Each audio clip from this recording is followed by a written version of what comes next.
a day in the neighborhood. Absolutely. Miss We're Terri, we back. have Oh my missed you. gosh. Hi, look at that. My gosh, he's got me some hot apple cider I was gonna too. say That's right. podcast Thank and a you. cider. That's right. Good deal. Thank you.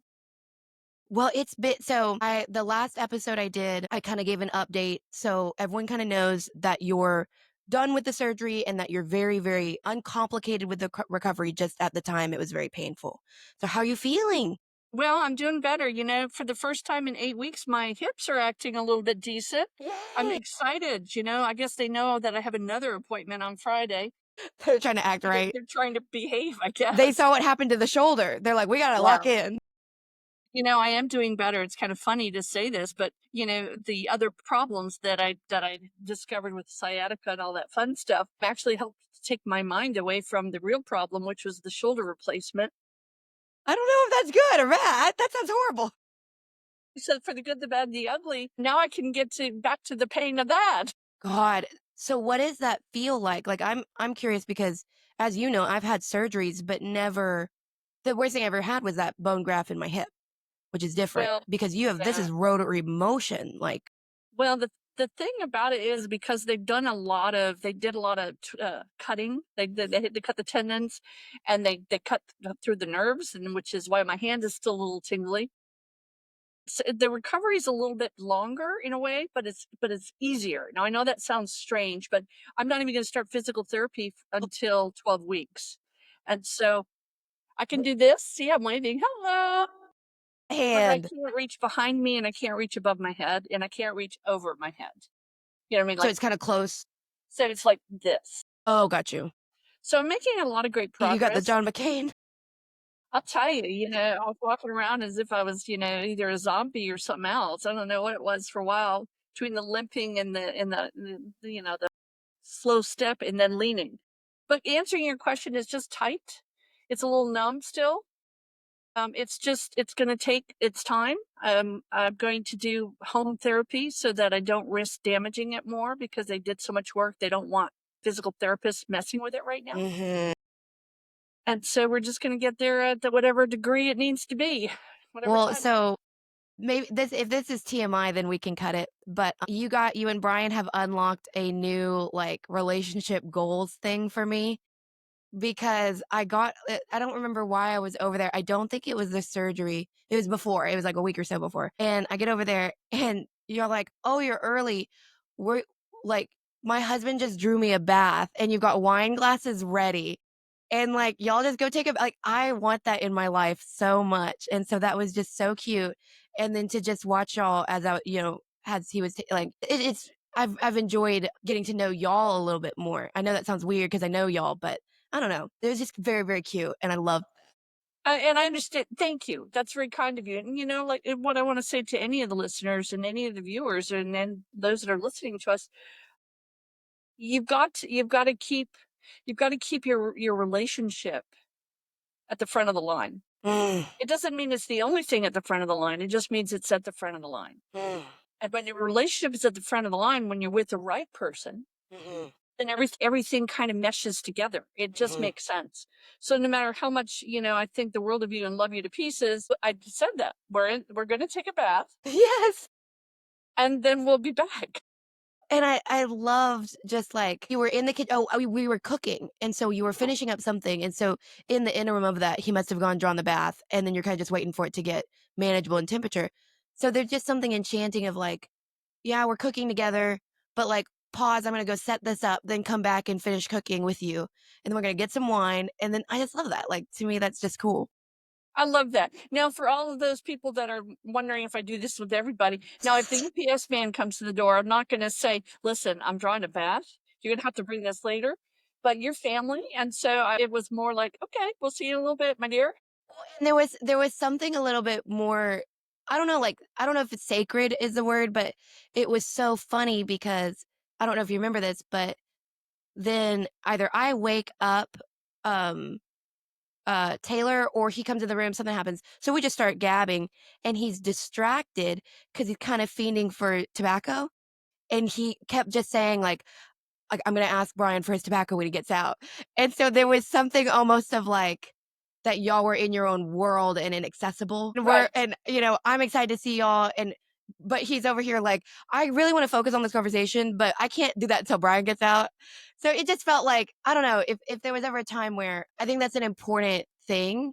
Cause so often, like if you're a people pleaser, like I just loved that. I thought that was so appropriate. And then y'all came back out. We had the whole evening together. I loved I that. So, love it too. anywho. And that's the way, really, that's the way families hopefully are and should Mm be, could be. hmm. Mm hmm. It's the way, if the flowing with the rhythm of it.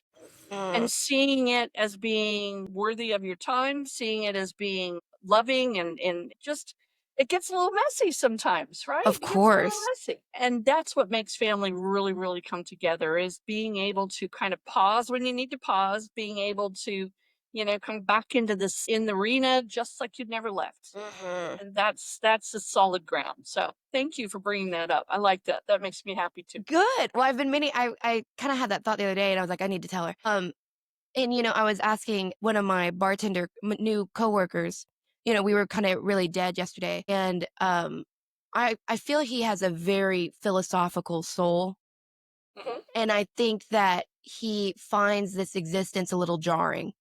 That's what I sense around him. But there's something I love about his energy. So I was asking him very personal questions. He was letting me about, like, his relationship, his previous divorce, and, like, how long it took him to be ready to date again. Because I just think the way he looks at the world, and it was just fun because there I've always been trying to act like I knew what I was doing a little bit more because maybe I felt like that made me safe. But the Mhm. more I do this, the more I realize I have really glaring anxieties around connection, i.e., like I asked him yesterday, like, how long did it take for you guys to cohabitate? And how do you deal with it when you need space? Because I did not realize until recently, I think I have a huge fear of that. Like I've lived alone so long. I totally understand that. How do I do that? And then for him to be so honest, because he was basically like, not only was I not ready, I was like overly not ready. And, we knew each other for a really long time. So then, I didn't say this to him and he doesn't know. I mean, he doesn't listen to it, but to where it made me wonder if that's the avenue my energy might have to do because I have too many hangups on the beginning stages of getting to know people. And then I find very quickly I start playing games. And you've Games of told me protection. 100 times, It's self-protecting, protection. That's what that's about. but You're it trying doesn't do to any either good. self-sabotage Yeah. or, you know, realistically, when you meet the right person, it does change the game. Because when you meet the right person, and I mean that from a very healthy standpoint, I Mhm. know there are those out there because I have some as clients that become overly obsessed about a relationship. So everyone is the one. But I'm what there I'm really sometimes. driving at, right, is that when you meet someone that is truly going to be your other authentic self, your partner in your relationship, then you realize that some of the fears that had been presented in other relationships Mhm. don't really come through to that degree. You may still feel, oh gosh, I'm gonna, gonna miss my privacy, or now I'm gonna have to talk to someone 24/7. But those are very subtle compared to what they would be in a relationship Mm. that's not really meant for you. Dang, okay, that just hit home somehow. Okay, I see what you're saying. It's like there is a frequency where someone being in your space wouldn't be like overwhelming. There is. And when I hear clients say that too, when people will say, "Oh, I'm dating this guy, but he makes me so anxious. Sometimes I just want to go home and, kind of shut myself away." Yeah, and I know what you say to them. And it sounds like it's probably not the right relationship. Or it's not time for that relationship to be here. Man. Because if you're going to resist it and fight it to that level, there's a reason. We know we're very, very intelligent beings. We're very intuitive beings as a society. If we utilize it, we have all the skill sets. We all Mhm. have them. And when we feel that there's a pressure, or we feel that something's not correct, likely it's true. Likely it's, Mhm. and it may still be within us that we've got a phobia or a fear set about a relationship. But it also is very likely that the relationship that you're troubled by isn't the right one for you. Mhm. And how else is the message going to get across, right? Oh my God, you're touching on something that is larger than relationships, even though I know all of our clients and me, we do want that. We crave it sometimes. But, in that sort of experience I had a couple weeks ago, there it felt almost like the anxiety of it all fell away. So I feel like I'm approaching the topic a little bit more humbly because I'm not afraid. There's no anxiety, so there's no fear. So then I'm like, I don't know what I'm doing. Tell me. I'm starting to notice like I should be watching other people and kind of learning and gleaning because what do I do best? I can connect with energy. So if I watch a couple and just connect to their energy, I might learn more than me banging my head against the wall on Hinge or Tinder, you know what I mean? And kind of just Absolutely. relaxing because there is that. There is that. And, and that was beautifully said, because there is really something to be gained by observation. Now, we recognize, though, that not everything we're observing we want to take on as our Mhm. own, because there's a lot of trouble out there. There's a lot of, Mhm. a lot of very bad relationships. But I understand it kind of resonated with me when you said the observation gives you information, because that's exactly what I've done my entire life. Growing up, living under a bed, basically. Instead Mhm. of under a rock, I lived under a bed, right? Well, Oh, under a rock too, probably. Almost, anyway. Maybe not so figuratively. well, if you read the book, Yeah, a I mean, lot of I'm grateful to buggies. be alive. But I had to spend that quality time looking for what people did. I had to see what normal people did. I had to know what normal people behaved like. How did they Mhm. react? What made them tick? What made them happy? What made them sad? What was normal and what was abnormal? Mhm. And so the best teachers are really the external voices around you that, again, you have to sort them out. You don't want to, Mhm. hook up the wrong energy and go, those are my people. They're all nuts. It's But you do recognize that you get your best information and sometimes validation by observation, by watching others behave. when you and it was last Thanksgiving. Unfortunately, you were so sick, but remember we were at Nick and Sam's, I believe. Yes, that's right. I remember And that. Yes. you and I had this sidebar because we do what we do and we're nerds. And there was Yeah, that I mom love and it. daughter. And before you know Yes. it, we're just checking in to see like, we're just like, well, they're in a fight. The daughter doesn't like the mom. Like, we're just deconstruct. And to me, it's like, I want to do that more and connect just if I can get interject permission, I'm not going to be weird with it. If I'm like at a bar by myself, working on something, I'm going to start looking and seeing like, what about their connection? Like, what does that feel like to them? Right. And just kind of check in, see what that feel like. Because when I try to feel it, it comes with all of my thought forms around what it should be. And that Right. doesn't really matter because I don't know what I'm doing. So for me to think anything should be anything is a little bit unwise. I'm going I have to, an understanding, but like, what I want to add to that, interject with, that's when you're dealing with the emotions of self.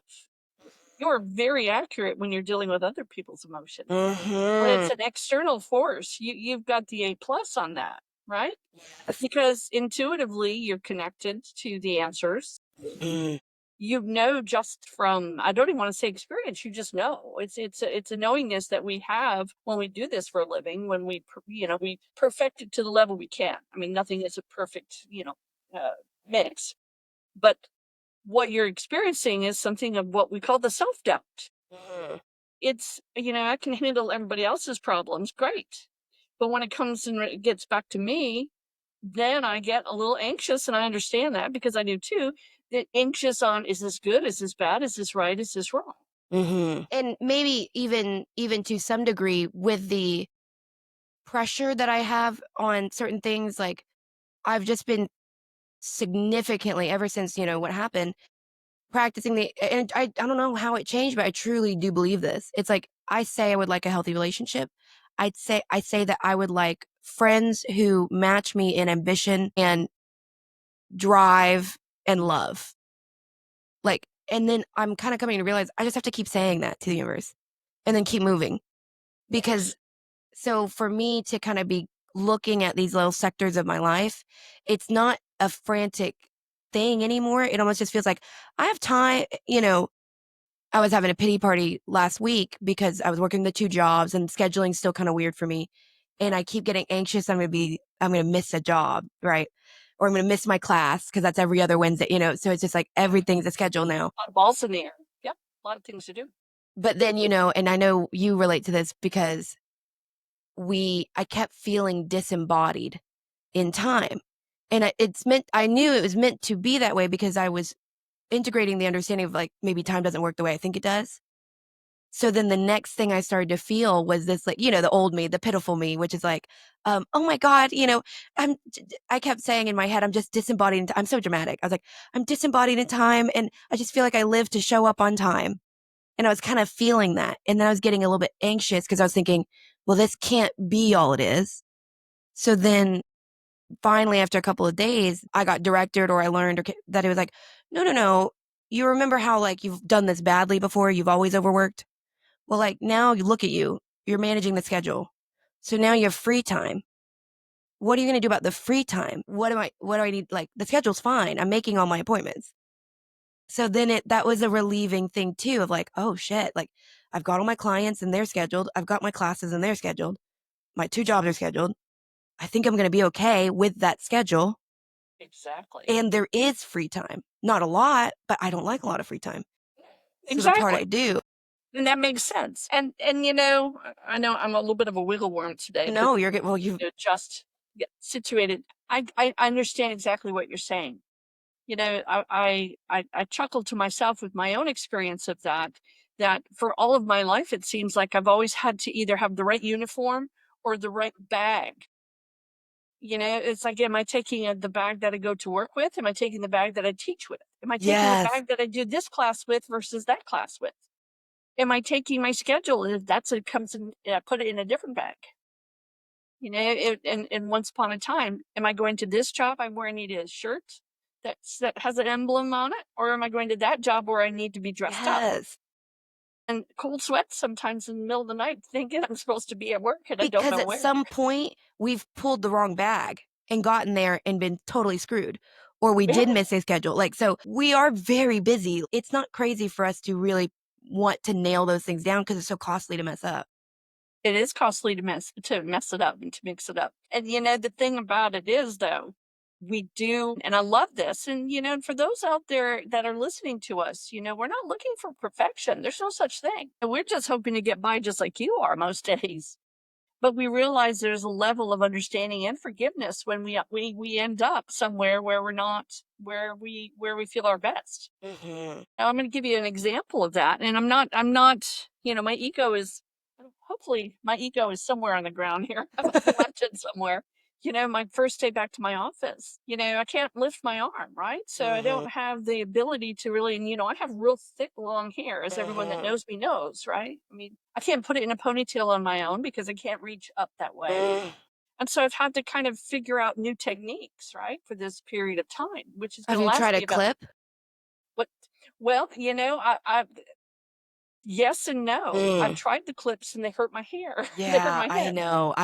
Yeah. But it was so interesting to me because I literally had to go to my office. I did what we call the pressure test, go physically to the office, look at people physically in my office and work in that environment instead of by Zoom, which I did Mm-hmm. last week. And I had the biggest, you know, for those that have long hair, you understand what I mean. For those that don't, or guys out there that don't have long hair, it was like a rat nest. I Mm-hmm. had the biggest, hugest pile of entanglement on the back of my head one would ever known to man. I mean, you wouldn't think it would be possible. I couldn't get it out, and I didn't have time because I Yeah. had to go to work. Yep. So my hair in the back was like this, We spoke that day. and it was horrible. Yeah, I It was remember you so said, I bad. felt, It was so yeah. bad. And I again, wanted it's to be not in your really house that dropped moment. now. Yeah, we did. And I actually got those knots out. And then I'm back to the same thing again. But I had to make peace with it. Yes. I had to make peace with the fact that even though no one was really gonna, I mean, people weren't gonna say, "Oh, look, her hair is so unkempt, you know, we'll never come back and see her again." I felt bad. I felt less than because my gosh, I need to represent something, and all I'm representing is an old woman who's limping and can't reach up above her head to comb her hair. Mm-hmm. Oh, So we do totally. make peace with things that we work on and that we strive for and that we worry about. Like, is it the Mhm. right uniform? Is it the right bag? Well, I certainly didn't bring the right hair with me, right? Well, you've always been very good with keeping a calendar, and I've never done it successfully. And out of nowhere, I'm doing it. And Love it. it's on my phone, which I said I would never do that. So I've purchased and never used so many calendars. It's crazy. And out of nowhere, it's like, now I'm realizing this is overwhelming, but it is manageable if I just make sure every small little detail is on my calendar. It has to be on your calendar. And I love all those folks that use virtual calendars. I envy you actually virtual calendars because for me, my whole life is virtual, right? I'm in Yeah. my virtual reality, energy 99% of the time, especially when I'm working. And so for me, I have to have something I can hold on to. Mhm. Something it's kind of like the old brick and mortar feel. I've got to have Totally. paper in front of me. And so I have until they stop making day planners, I'm going to have a day planner until the end Yes. of time. I wonder for me, I think it's a factor of odd, maybe it's ADHD, laziness, but there's something about, and I've learned this about myself. If it's too far from my body, this is so dumb, but it's so real. Anyone with ADHD knows. If it's too far from my body when I need it, there's a very good chance I'm not going to go get it. So then that just defeats the purpose. I Whereas with love it. me, I've found if I will do the diligence of putting it in, which now I panically do so because I see the benefit, but like I like because it's on my phone, so it kind of trips out the sometimes I don't wanna see what's on it too. So if That there's makes sense. distance and a lack of desire to look because 'cause I'm just anxious or I know it's a crazy day, then before you know it, I might fall asleep, I might do something ADD and then not check my schedule, or something dumb. So now I'm like, "Okay, it's on my phone, I can just go make my self look at it," and I've released the need to know. That's the other I love thing. that. I don't know what I've stopped trying to know what job I work. I wake up that morning, I check my schedule because it was driving me Makes crazy. sense. Makes a lot of sense. And I love that. It's so cute that you said I'm ADHD. And so if it's not near me, I don't want to go get it. Well, I'm going to interject with that and say I'm a little OCD. And so for me, I can't talk myself out of getting it. Please, can we meet in the middle? Can I have some of you and you have some of me? That would be I know, 'cause amazing. I go the other direction. I'm like, but it's in I'll be in the living room at home and I'll go, oh, well, my schedule's in the office. It's in the That's office. Oh my funny. gosh, it's in the office. Oh my gosh, you gotta go get the schedule out of the office. Where is it? It's in the office. Oh my gosh, why am I in the living room? Oh my gosh, why am I doing this? I need to go get it out of the office. That's Yeah. funny. Wow, So that it's a is difference. crazy, but it's so Great. real for It both of is. us. It's very real. It's very real. If that isn't a testament to perspective being reality, I don't know what is. Yes. So that's and you know what I love about life and I love about being human and I love about working with people and their personalities is that we realize that some of the things that we see are challenging or weird or odd or something is really just the complexity of life. It's just who we are. It's okay to be that. It's okay to have it on your phone if that works for you. It's okay to have a paper calendar if that works for you. It's okay to do these things. It's okay to be these things. Mhm. That's what makes us all very unique and individualistic and then very much, of what we're supposed to be. Mhm. So I love this conversation. We never know where we're going with I this do thing. too. And, I'll tell you, I feel a little bit, what's the word for it? Oh gosh, no, I'm not any more pain medicines. So it's not that, but I feel a little bit almost like airy and a little bit like wee this morning. Too. I feel very free. I do. Yeah, I do Good. too. I have an extremely busy day. This is one of my pressure tests I keep calling. I've got a few of those this week. But I just feel like, it's our choice to have a moment of enlightenment. It's our choice to do whatever it is we need to do. You with your phone, me with my calendar. It's a choice and no one is being harmed or interfered with because of these choices. And so Mhm. some things that we do, I tell people all the time, you are your enemy. Don't be Mhm. your enemy. Be your ally. Be your ally. Mhm. No one can be a better ally than you, and no one can be a better enemy than you. Oh my god. Well, I was in the class last week. I kinda do the classes like we do this, where I just wait for everyone to get there. I've noticed on the drive, I kinda start getting an idea of what the energy probably will be what we're talking about, but I let everyone give a word, and we put it on the whiteboard, And then what's weird is I stare at the whiteboard and my guides make me pair up messages. So that's been cool because everyone kind of gets their needs met and I can get it kind of all met together because it's all them. I've come to find that I don't even have to, I don't do anything for that class. They do it 100%. But I was talking about, we're kind of, it goes to the point of you will change when you allow yourself to be tired of it. More often than not, like sometimes we change because of ambition and motivation and drive, and sometimes we change because we're just tired of our BS. And I was explaining to them, you know, there was an aha moment years ago in the mirror when I've always been insecure about my arms. I always just feel like they look fat because I developed a lot of muscle on them. So if I'm not real lean, to me they seem fat. So I remember I used to, when I would go out, I would start with an empty floor and then I'd end with a pile of clothes that I tried on but didn't like the way my arms looked.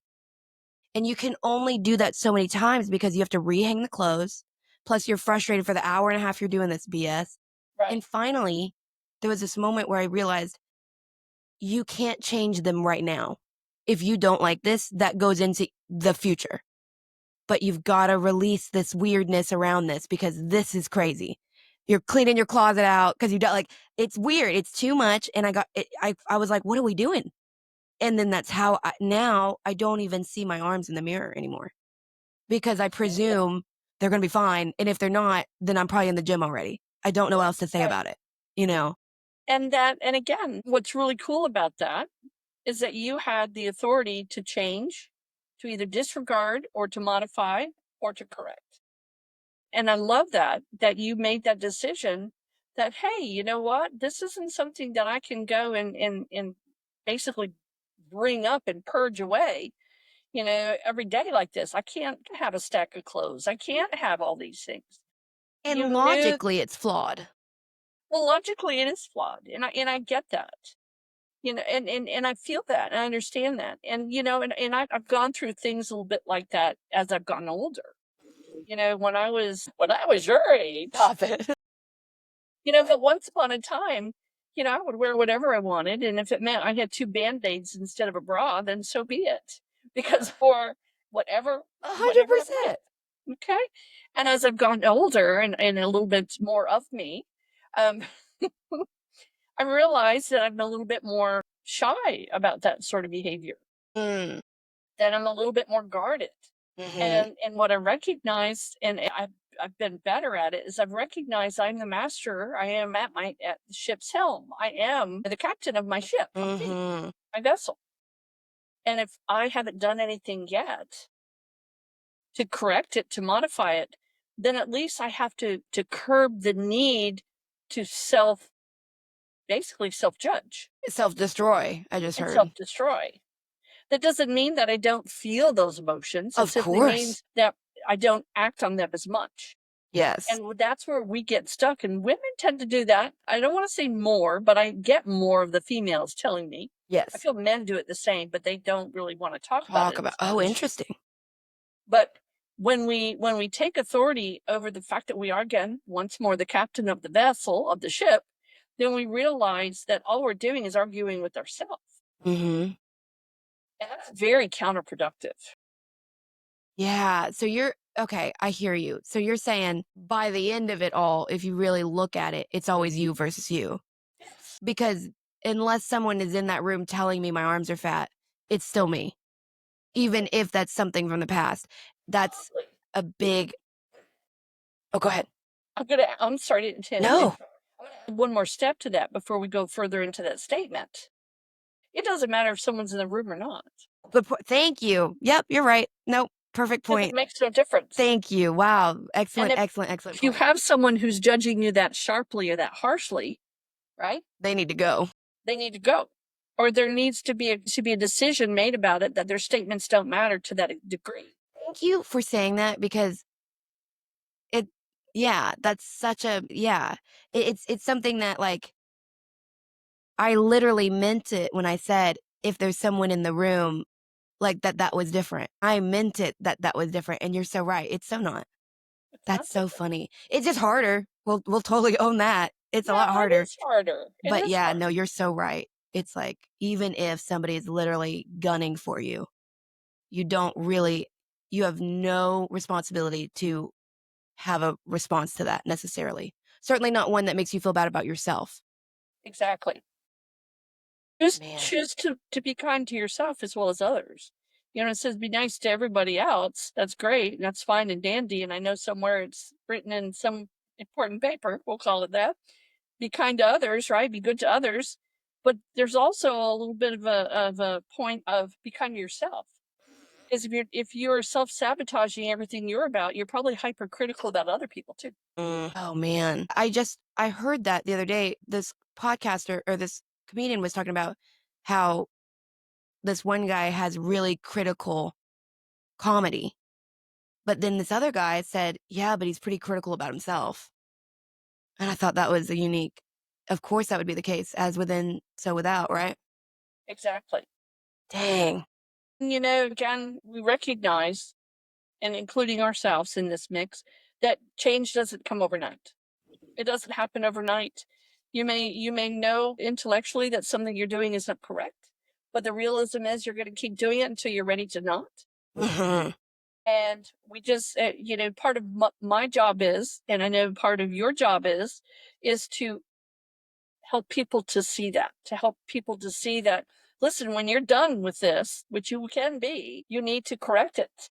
Mhm. And it may be stemming from someone else's interference. Maybe you are in a bad relationship. Maybe you're in a bad marriage. Maybe you've got a bad roommate, or maybe you've got some difficult relationships in your immediate family, your siblings and your parents.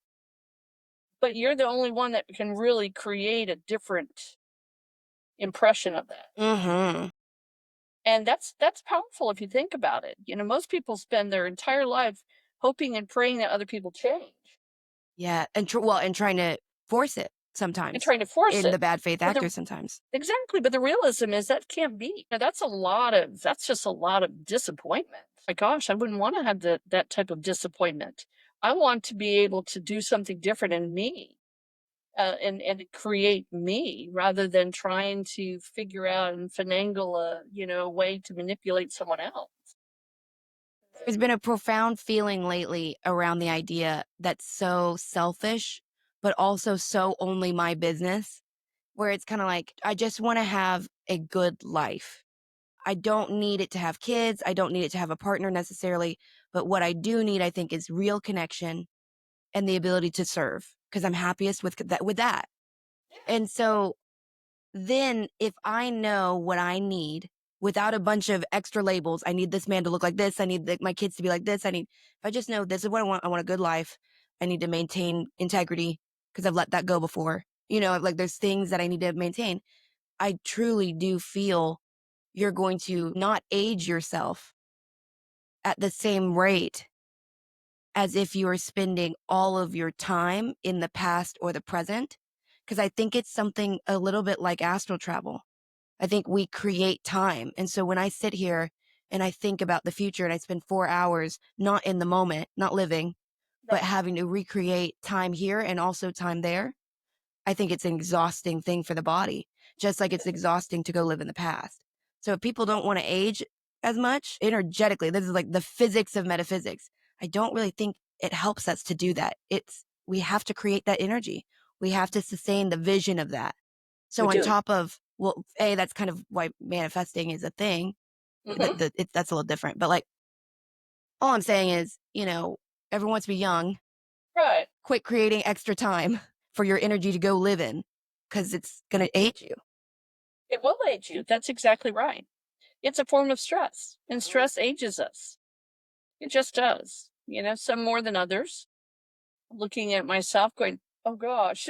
Well, when people talk about astral travel, Mhm. and we do recognize that their life, their hourglass, so to speak, energetically, is still being acted upon. The Right. astral is not a separate place, it's just a separate dimension.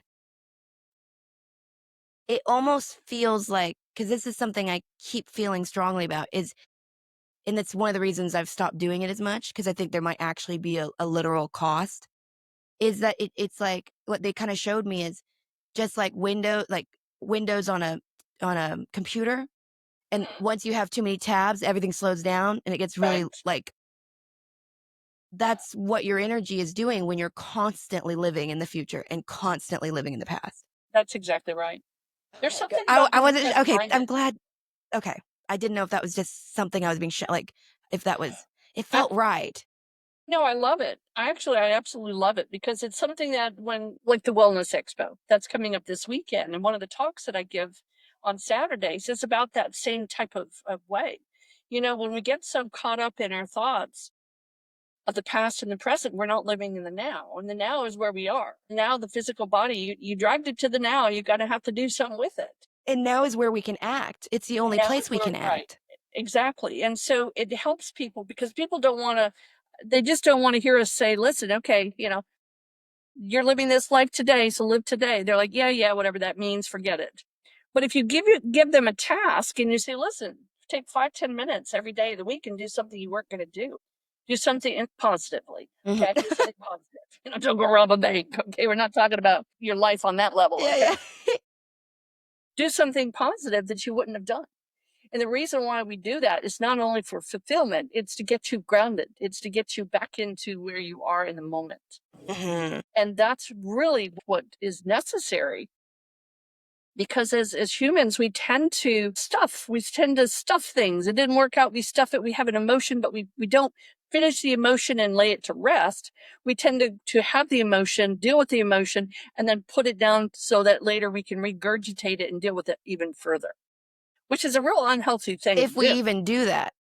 Right. Well, we deal with it. We may not consciously deal with it. Well, good point. Yeah, yeah, yeah. We deal with it. We always, it's always nice to say, well, I'm just going to not feel that right now and deal with it later. But we very rarely do we ever go say, hey, tap, tap, pain.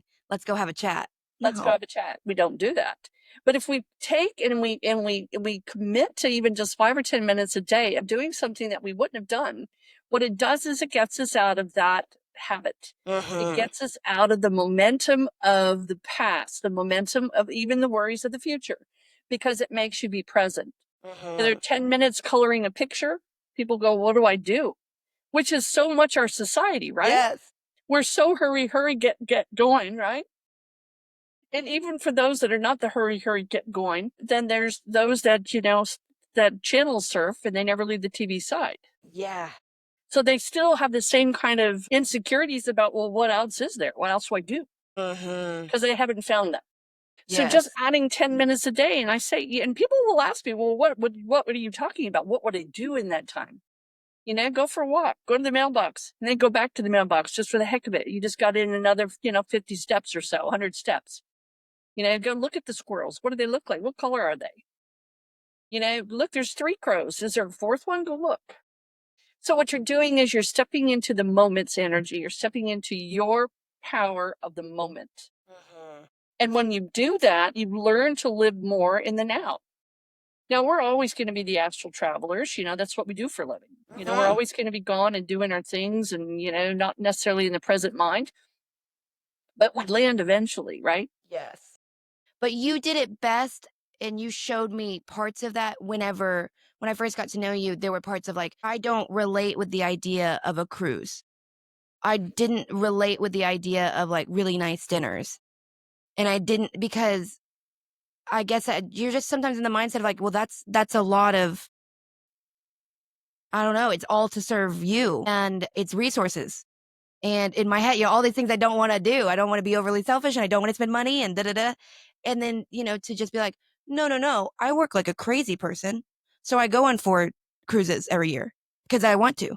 Like I'm getting closer to that. And I feel Love myself that. getting closer I love to, that. I had a client, Saturday was the fair over in Bedford.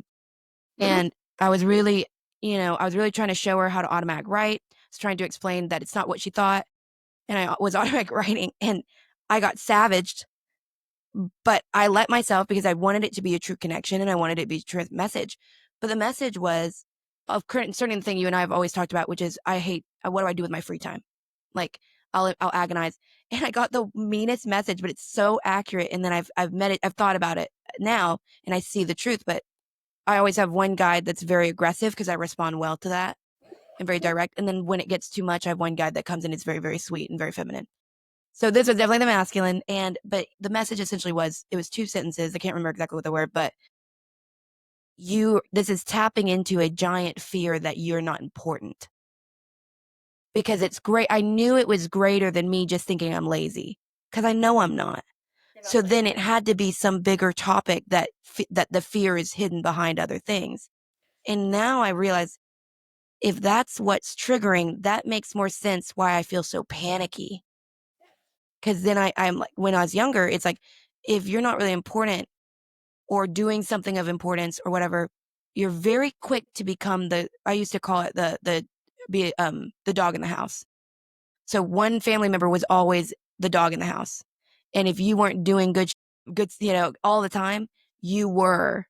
So I think I get like that, where I'm like, if I'm not doing extra here, if I'm not doing extra there, I'm losing my ranking. And if my ranking drops too low, I'm gonna be in trouble.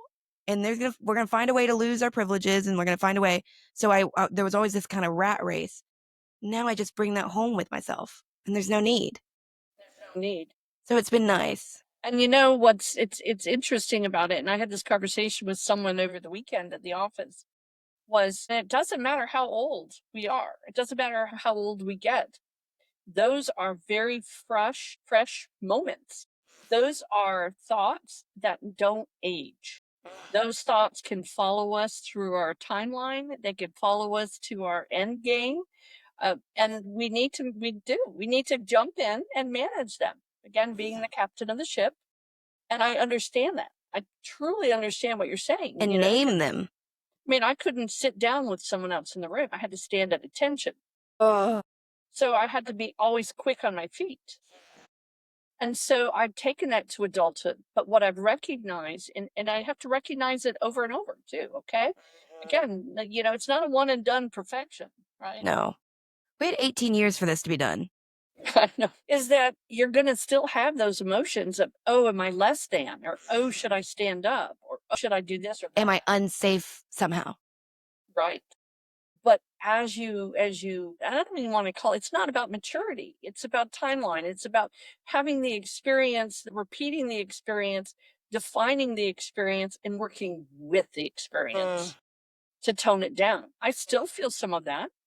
I still get anxious if I'm not busy. I understand that. We have a lot in common about that. Okay. It's existential. Yes. People don't understand, but it is based in something deeper than just, I'm nervous about being lazy. Exactly. But what I've come to do, and this might be a wonderful tool for others to hear this and to implement it for themselves, is when I do have downtime, I make it, and this is going to sound bizarre, but I make it my delicious downtime. I make it my decadent downtime. So if I'm going to spend an hour watching TV, I'm going to enjoy it. I love that. If I'm going to be home for an hour in the afternoon, I'm going to sit outside, because those are things that bring me that deliciousness, that decadence, that desire, that I'm doing this for me. I'm not doing this because I'm bored. I'm doing it because I put this hour in my life so I could serve myself. And that's an important thing. Now, some people get carried away with it. I have clients too that I listen to, and they're like, Goodness, yeah, the treat yourself ones. oh my gosh, I've got, They do just be recently, treating. she's decided that she's going to just live off her retirement at the age of 30 because, which means she hasn't really got anything, right? Right. Because she's going to live life to its fullest moment in every way possible, which sounds really good in theory, right? Oh gosh, yes, you go, girl. Go get yourself a double scoop ice cream. I like it. But what she was actually manifesting was a no life. I'm going to stay home. I'm going to catch up on all my books. I'm going to read. I'm going to watch TV. I'm going to sleep more. And I had to kind of bring her to the reality of where are the other people? Did you forget you don't live on an island? That has been a thing. It's a thing. And I definitely am moving my way out of it a little bit, but there is a dangerousness, I think, to sometimes the delight I can have in my own company. And it's hard, like, yeah. And so then I don't want to be a hermit. So I've been good. I'm doing better about really trying to spend the free time. like, let's be smart, trying to do that in a way to where I don't overextend, overinvest in people because I don't have the time for it right now. But that doesn't mean I have to have a lonely existence. I just don't need to go make a bunch of new friends Right, you don't right have the now, time to right, to do it right. And that's why you don't have the time to spend the energy at it. God, but I'm so thankful that there is a natural urge to the unit. Like, I don't know how to, like, I'm grateful that we do have this like cyclical thing because I do believe that no matter how deep of a rut someone might be in, there are periods of time over a year that might kind of be like jumper cables. And so there is this uplifting vibe sometimes, and you can Absolutely. ride it. And if you respond to it, Yep, it's easier to go out and be friendly in that time, in that space, in that jumper cable. it And then is. if you're still depressed, all last year, I feel like I ran kind of a low grade depression. It wasn't crazy. I wasn't doing anything crazy, but it just was kind of there. And I think remember feeling the waves and denying them for different reasons. Maybe I was overwhelmed, whatever. But I remember thinking, I could have jumped that wave if I just had a little bit more sleep, time, energy, whatever it was. And now it's like I promised myself this year. I didn't say I would get rid of the depression, but I think that kind of has dissipated. But I did say I would ride the waves when I felt them. So if I'm tired and burned out, I'm going to be tired and burned out. And if I feel uplifted, I'm going to do everything I can with that energy. Yes, I And love that. I think it might help. It's getting to know thy own self. Man, It's getting to be a participant in your success. I'm so here for it. And I'm not just talking about the success that comes with hard work and earning money and banking it. I'm talking about the true success that comes from understanding and learning and loving self. And liking yourself and knowing what you need. Yes. Because And those are the hardest sometimes things. you're right. Yes. And really, I mean, I don't know how to put this in words, but it is such a beautiful, beautiful thing to see when people start finding themselves Hmm. because they have a very different energy about them. And you realize on their behalf that they have found their authenticity, that they have found their it kind of like their voice, their rhythm, their way. And it is beautiful. And it doesn't happen overnight. Most times it doesn't. I haven't really seen it happen overnight. But I recognize that, that they put work into it, that they have participated. Hmm. If I had to use it as a keyword, a tag along word, it's really participation. I You know, love that. when I we know exactly what you mean. yes, when we have these emotions, it's just like for me, and I'm sorry I'm so restless, No, you're good. with You're kind of all these hurting. body parts being weird right now. I realized this just being, in the state that I've been. I've never in my life, and I mean never. I mean, even when I was 8 and 9, I worked. I mean, I worked always. Yes. And worked in the fields, worked in the gardens. That's probably why my shoulder left me. But I never had 3 weeks off. Even on vacation, I've never ever. I mean, I've always worked. Even in between jobs, I would find part-time jobs to work in Huh? between full-time job, and I only did that once because I've only had 3 jobs in my life. I know that participation is what we have to participate in growth. In being home like this and having 3 weeks to myself, it's like, "Oh my gosh, I've got 3 weeks of dealing with me." Hey, I mean, that's real. It is real. And I chuckled because I'm like, "Okay, well, I'm really like only half of me right now." Because, there's a lot of other things happening, right? Right. But I realized I could make it miserable or I could make it good. Hmm. I could make it tolerable, or I could make it unbearable. And that had nothing to do with the way I felt You're physically. so right. It's like the breathing thing. You made that a challenge. You said, Yeah. I'm insulted that this is the way it is, and I'm going to make sure it's not that way by the end of it. I That's love exactly that. right. I still do it. In I fact, it's admire. behind me on my anyway, I'll turn my Is it chair hard around. at all anymore now? See, it's on the sides. Yeah. Well, it was a challenge.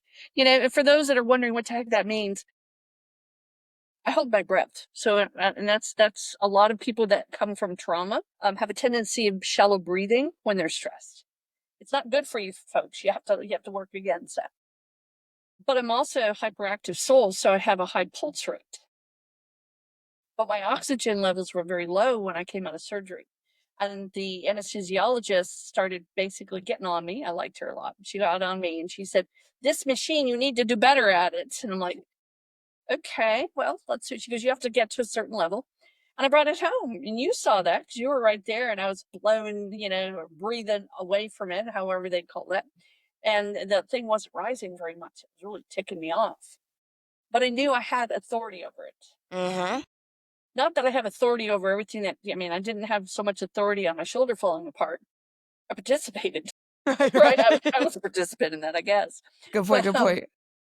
but so in that moment, I had a challenge. I could decide to blow her off. No big deal. Who cares? Leave me alone. Or I could find a change. I could see an improvement if I chose. Mm-hmm. And I did. I could blow that damn thing all the way to the top now. Yeah. Yes. I love that. I think that's the way it's the market going down the mark. What we look at in a busy market. You could have looked at that and thought, oh my God, am I never going to breathe again? Like, is my mother and father going to take away from me the ability to have deep breath in my adulthood? Like, there's so many ways my brain can go with, what have you taken from me? Right. But then it's like, all right. Or, like, I don't know. There's no good in that. There's nothing you can do about it. And there's no peace to be found there. That's exactly right. And I'm going to tell you, that's real strange. And for those that are listening to this, since I've been more home, now I am back to work. I told Brian the other day, I said, "Oh my God, I just had an epiphany. Oh my God, I have no more free time." What did he say? And he said, "You made that happen, remember?" Yeah, yeah. And he did. He said, "You made that happen." He said, "That was your responsibility to play that the way you needed to." Your And participation. I did. I ran out of my time. I went back to work. Could I have stayed off a little longer? Yeah, probably should have, but I didn't. But nevertheless, it was a choice that I Yeah. had. It was an epiphany that I needed to make to go back to work. But it was interesting because during the time that I was home recovering and trying to find ways to fill all those hours, Mm-hmm. it's hard to sleep when you're in pain too. Yeah. And those little jelly beans I was given, which I love, we'll call them Yep. jelly beans. They work, but they make you a little weird. Yep. So I didn't want to take them all the time. But anyway, getting back to what I was saying, I started watching, and for those out there, you can judge me if you like, but I started watching Bar Rescue. Cool. And I did it for one reason, and I explained that to to Taylor and to Brian. I said, the reason why I started watching this, one, it's entertaining for me. I think it's fun. I always wanted a restaurant. I used to manage restaurants, so I have a good Didn't know feel you for wanted it. a restaurant. Always wanted a restaurant. Oh, fun. And I was in restaurant management for a very long time. And so before I found my true calling, so I was in restaurant and medical and here. And so what I realized, the reason why I needed to watch it because I need to see how bad things work out. Mm, How something that feels like you're flat in the ditch I and it's love that. unrecoverable, how it can work out. Now, whether it's all fantasy and fairy tale land, some of it is, I'm sure. Some of it's not, because I've actually seen some of the places that have been recreated. Wow. There's 3 of them in locally, so it's pretty cool. But my point is, what I did is I asked myself, I asked my higher self, I asked my team, help me find an outlet where I can see that in my day to day, there's still hope. Not that Love that. yeah, and it worked. Not that I wasn't going, "Oh, I'm never gonna get well." I did a little bit of that, but Of course. especially when I started hobbling Well, around you're a like hyper independent person and you yeah, didn't have that. right, and I'm having to wait for people to come into the room so I can ask them to get me a glass of water. For a while it was Yeah. rough. But my point of all of that I'd really, rather die of thirst. yes, that's kind of what it would be like. But what I recognize more than anything, let me turn this phone off. Is that we have it within us. Sometimes we have to reach out to others to get it, right? Sometimes we have to ask for help, but we have it within us to recreate. Now, it doesn't mean that I could shut off my pain. Yeah, I could be, and I could have done other things that probably I'd be still fighting with now, Mm-hmm. if I was too heavily into masking pain, Mm-hmm. but I didn't choose that. I didn't do that. But what I recognized, and it helped to motivate me, is that, yeah, we have to live in the moment, and it may suck. Our moment may be the worst doggone moment of all, but we have to be present.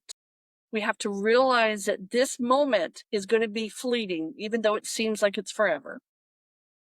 And I've got to take something from this moment forward that's going to help me in the rest of the days that I have ahead of me. Mhm.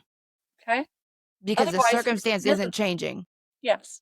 It's the old-fashioned expression of when you're given lemons, make lemonade, Mhm. or bring them to channeling class and cut them up in 5 slices and put them in Right. whatever you got to do, you know. Whatever you gotta do.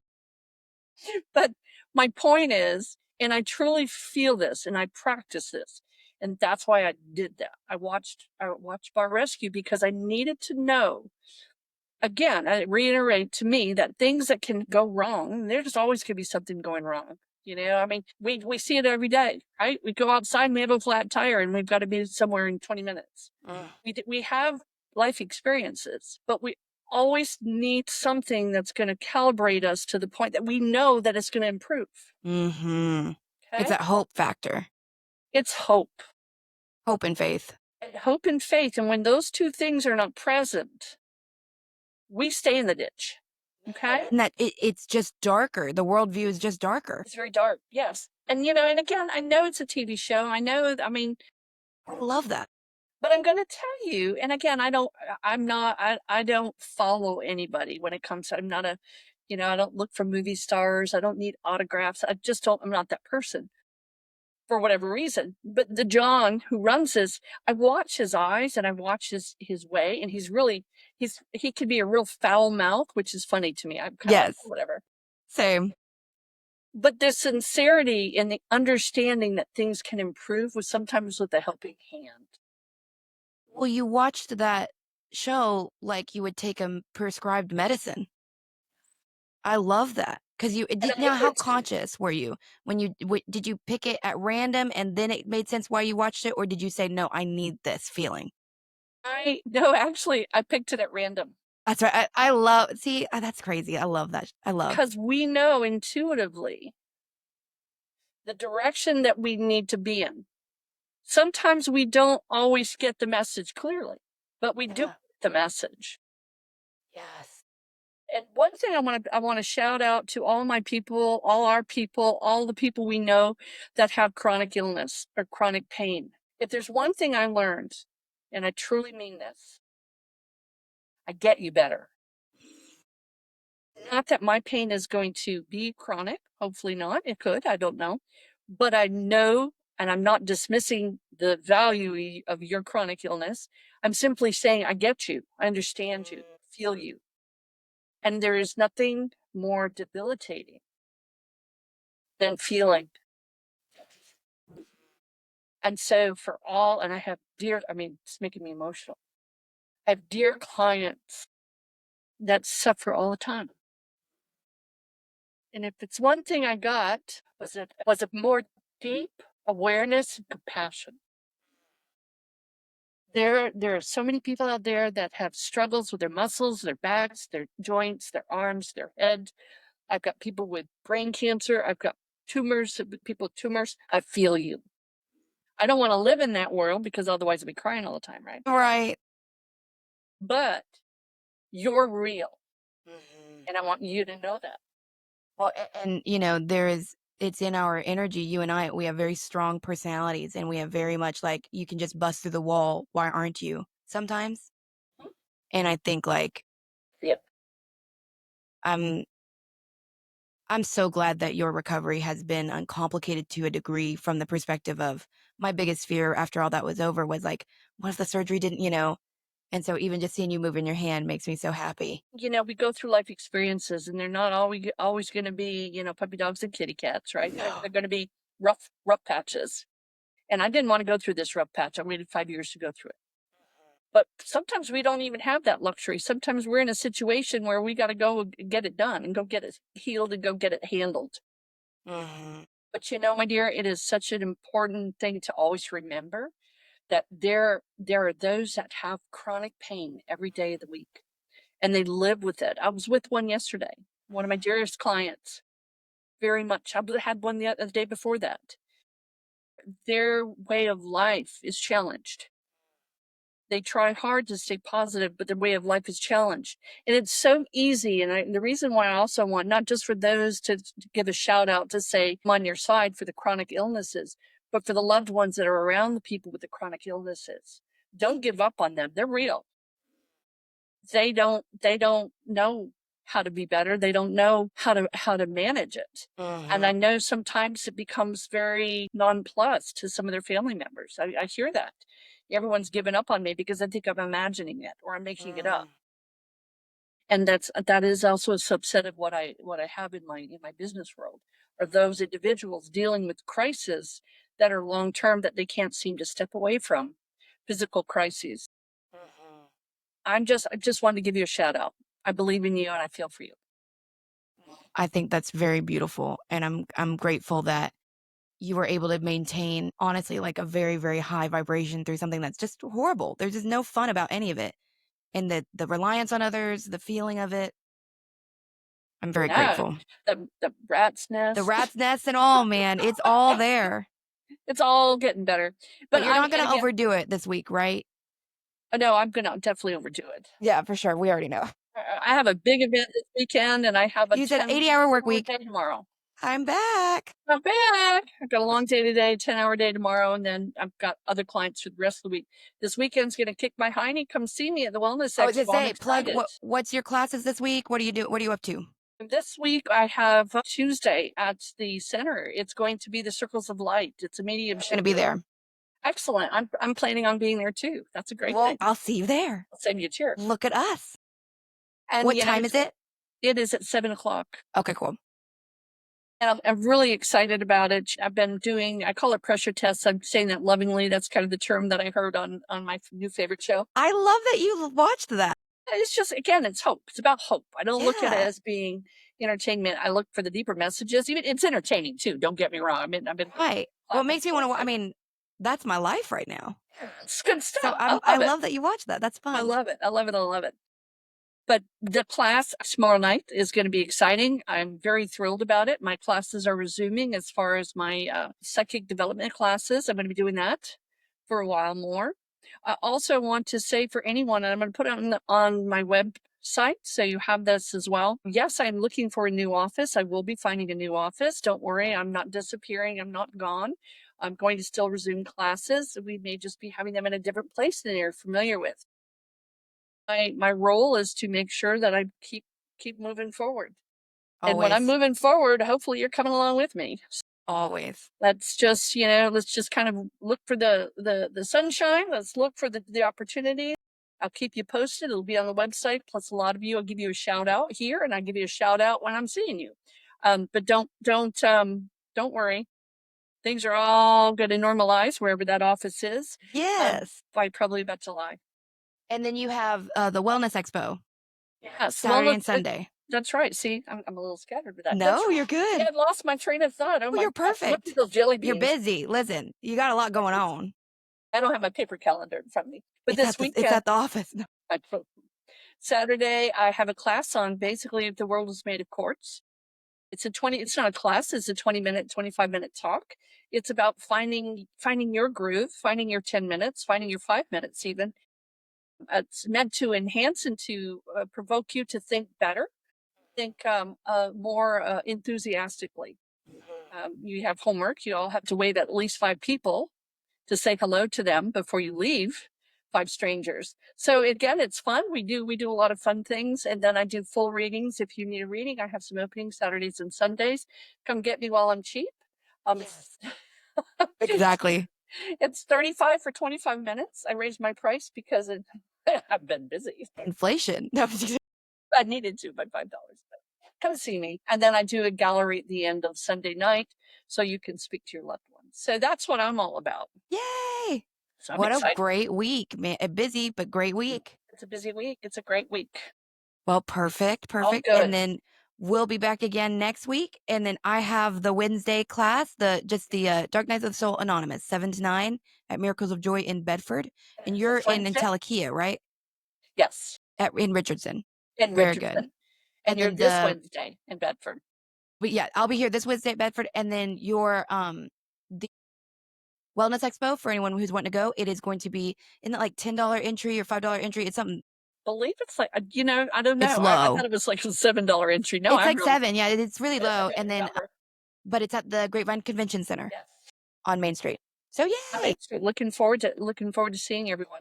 We got a good week, and I'm so happy I got to Yes. talk to you. I'm so happy you're back on the podcast.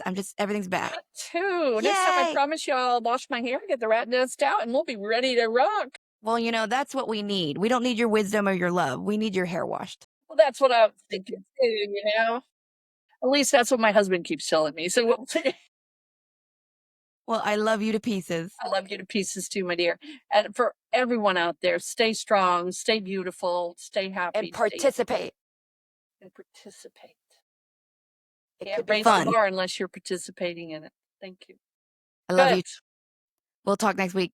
Oh, no, Yes, I'll see you at your class absolutely. tomorrow. Yes, and there goes the other cam too. Yes. Hell yeah. Look at that. Yay. We're on the Yay. mend. I love you. All right. Thank you. Bye-bye.